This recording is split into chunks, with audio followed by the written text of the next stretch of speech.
Hi guys, it's time to read Hello Mrs. Piggle Wiggle. Today we're on part 4. And we just learned that Melody is having some problems with whining like a baby. And so Mrs. Piggle Wiggle told Mrs. Foxglove, Melody's mom, to send her boys down to get something for her. Let's see. Oh, it's a tonic, which means kind of like a medicine. And it tastes delicious like vanilla ice cream with caramel sauce and works quickly. So the boys are going to go pick that up for Mrs. Foxglove so that Melody will stop her whining. So we'll see if it works.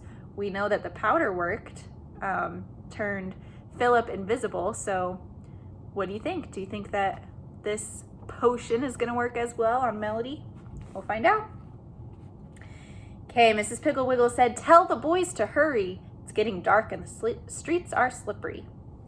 When Mrs. Foxglove called to Harvard and Cornell and told them she wanted them to run an errand for her, they groaned and said, "Way over there, golly." And oh my gosh, just when we're busy sanding this old table, and why can't somebody else in this family ever run any errands? Then she told them about the super secret, outer space, other hemisphere, 10-way wrist communicators. And they were upstairs jamming on their galoshes and coats in 2 seconds. Remember, Mrs. Piggle Wiggle has the super secret, outer space, other hemisphere, 10-way wrist communicators. It's the toys that the boys wanted from her. Then Melody and Emmy came back from Mrs. Rocket's with the onion, and Melody was bawling because she had gotten slush in her boots.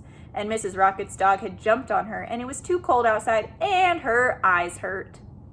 Mrs. Foxglove helped her off with her coat and took her upstairs and put cold cloths on her eyes. The cloths weren't very cold, but Melody screamed in pain each time her mother touched her, until Mrs. Foxglove finally said, "I declare you must like to look like a stewed tomato." Remember, every time she cries, her face gets all red. Emmy laughed, but Melody immediately began to cry even more. Mrs. Foxglove sent her to her room to stay until dinner was ready. When Mr. Foxglove came home, he was very cheerful, especially when he found that Mrs. Foxglove had chicken and dumplings for dinner. Then Melody came sobbing downstairs to report that somebody had used her toothbrush. She could tell because it was wet. Her daddy said, "Are you sure it isn't just wet with your tears?" Melody said, "After all, Daddy, I don't brush my eyes with my toothbrush." "That's very logical," he said, putting his arm around her. "But lately you have been as soggy as a bath sponge." He held her off so she could see the big wet spot on his jacket where his head had rested. "In fact," he said, "you are one of the juiciest children I've ever cuddled." He means that she's always wet because she's always crying. Melody began to cry more, opening her mouth wide and scrubbing at her eyes. Mr. Foxglove handed her his handkerchief and said, "Come on now, Missy, that was only a joke and you know it. Dry those eyes or the place where they used to be and let's have dinner. Where are the boys?" "They'll be here in a minute, Juniper. In fact, I hear them now," said Mrs. Foxglove. Cornell and Harvard busted in the back door, their cheeks red from the cold, their eyes dancing with excitement.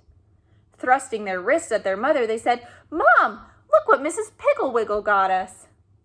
Super secret, outer space, other hemisphere, 10-way wrist communicators. Aren't they awesome? See all the signs of the zodiac and the dials?"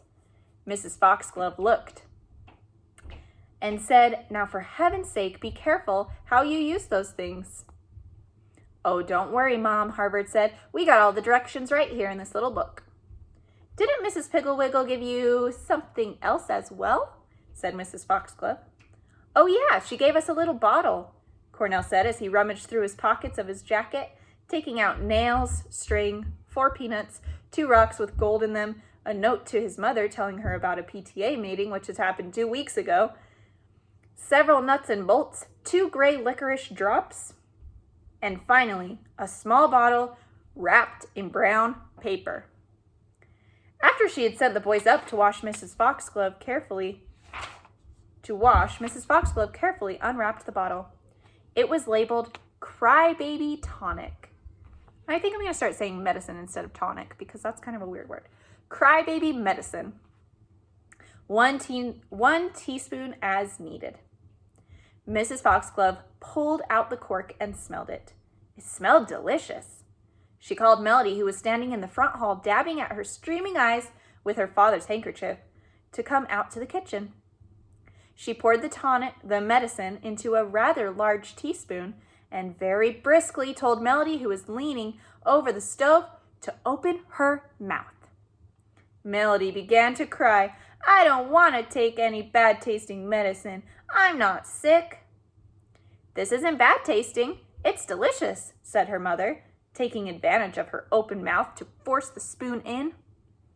Melody gulped down the medicine and said, "It's good. I like it. Can I have some more?" "Not now," said her mother. "Perhaps another teaspoon before you go to bed. Now help me carry in the salad plates."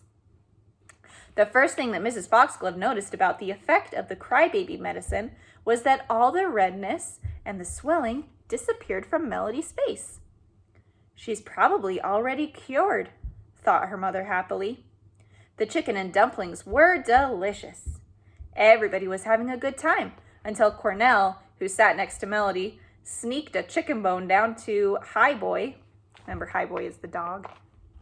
Highboy, who was never supposed to be fed at the table, but was usually lying under it, just in case somebody should spill. Anyway, in reaching for the bone, Highboy put one paw on Cornell's knee, which was covered with jeans, and the other on Melody's knee, which was bare.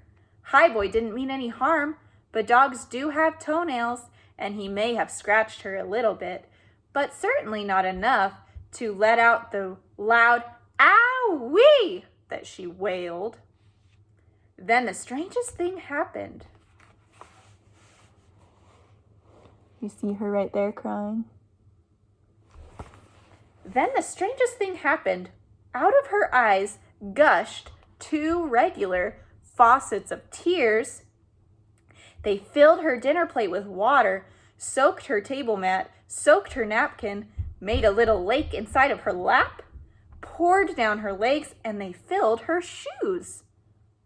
In fact, in no time at all, there was a huge puddle around her chair.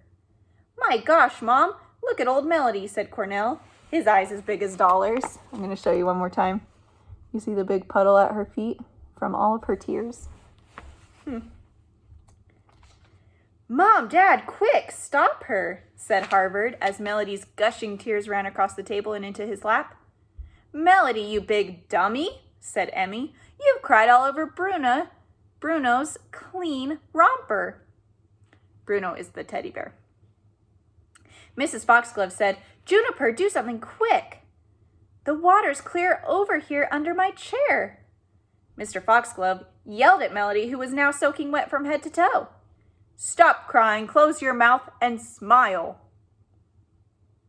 Melody did, and the tears stopped. Everybody stared at her in wonder. "I've never seen so many tears in my whole life," Father said. "How in the world did you do that?" "I don't know," Melody said. "I just started to cry and the tears came out." "I'm going to rent you out to water people's lawns," her daddy said. "Salt water kills grass, though," Cornell said. Mrs. Foxglove said, "Instead of talking nonsense, let's all get busy and wipe up all this water." After everything had been wiped off and dried out as much as possible, Melody went upstairs and she changed into her pajamas and bedroom slippers, and her mother gave her another plate of dinner. The rest of the meal was devoted to talking about Melody's amazing new achievement. By the time it was over, she began to feel very important. In fact, she didn't see any reason why such an amazing child should help with the dishes. Harvard said, "Listen, wet wash rag, it's your turn to do the pots and pans." Melody said, "Don't you dare call me wet wash rag." or I'll tell Daddy that you broke Mr. Maxwell's greenhouse window. Cornell said, if you tell on Harvard, Melody, I won't take you on the roller coaster with me next Saturday when we go to Trent and Tansy's party. What party? Asked Melody. The party that Mrs. Popsicle is giving for Trent and Tansy's birthday, and Mr. Popsicle is taking us all to Playland and to a movie. And it is your turn for the pots and pans, Melody. You know it is. It's right there on the chart. Oh, all right, Melody said. Everything was going very well until Harvard and Cornell started dueling with 2 big spoons, and in jumping around, Cornell stepped hard on Melody's toe.